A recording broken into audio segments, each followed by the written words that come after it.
Hello and welcome. My name is Nick Mateo, and today we'll be doing a tutorial in Adobe After Effects, specifically on how to use green screens and edit and impose your own backgrounds in a green screen environment. First of all, you have to basically film a video and import it into After Effects. It would be nice to have a very clean green screen, but it's not completely necessary. And today's video will also be covering how, if your green screen isn't perfect, how we can edit that and make it look good. First of all, I just imported a certain file of mine. This is my boss, Roy, who wanted to be put in a news station for his weekly update on children's news.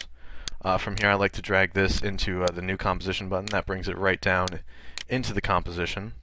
From here, you can see and scan through the video. It's basically a video of him talking about children's news during the week, and he wanted to be placed in a news studio to make it look more professional. We do this simply by first we need to get rid of this green screen and make the background more modifiable, basically. And to do this, we go over here, scroll down into keying, and drop that menu down to Keylight. Keylight is the tool we'll be using in this tutorial. Double click that, and we'll bring this control panel up into the effects. That will bring it up into Keylight. From here, you want to take the eyedropper tool and find a good representation of the background. I'm going to use one right above his head, kind of get there's a lot of light green here and there's dark green over here. This will pull the majority away from it.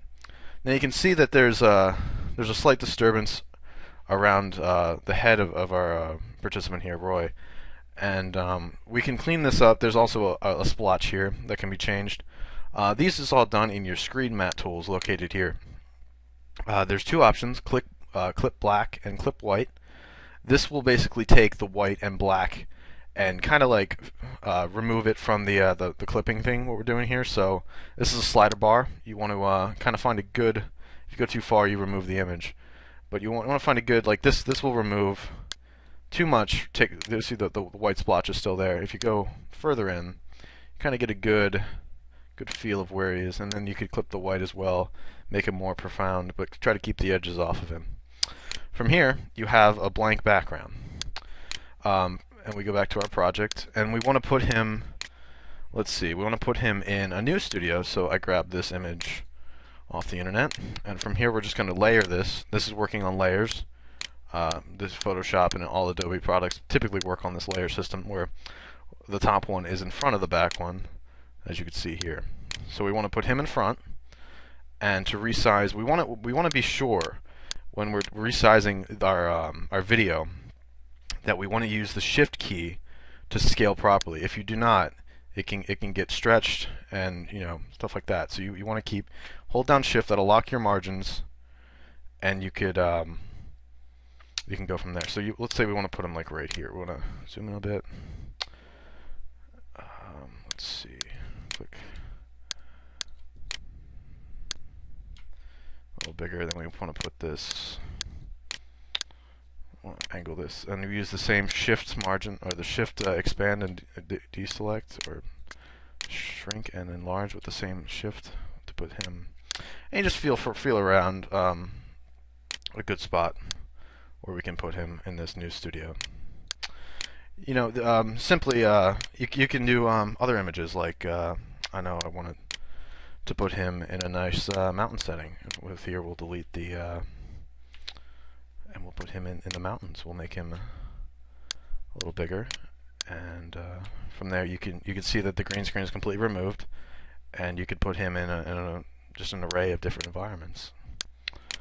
So there's that. You can use whatever picture you like in this using that, and basically from here you would just use your basic editing tools, see exactly what you want to clip out, what you want to change.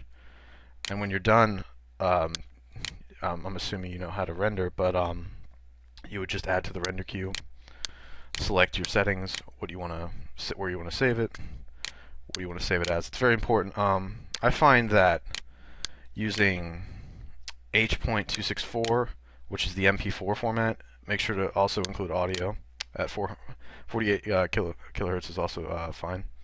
But this is the best format for compression and time and space and it yields probably the best results for the space needed. So this can be all uploaded to YouTube. This can be uploaded, transferred very easily. If you use AVI, you're going to run into multiple gigs. But I feel that the MP format is what you should use here. Any questions? Please email me directly. Any comments? Always welcome. If there's any other further things you need to know, just please get in contact with me. Thank you for your time.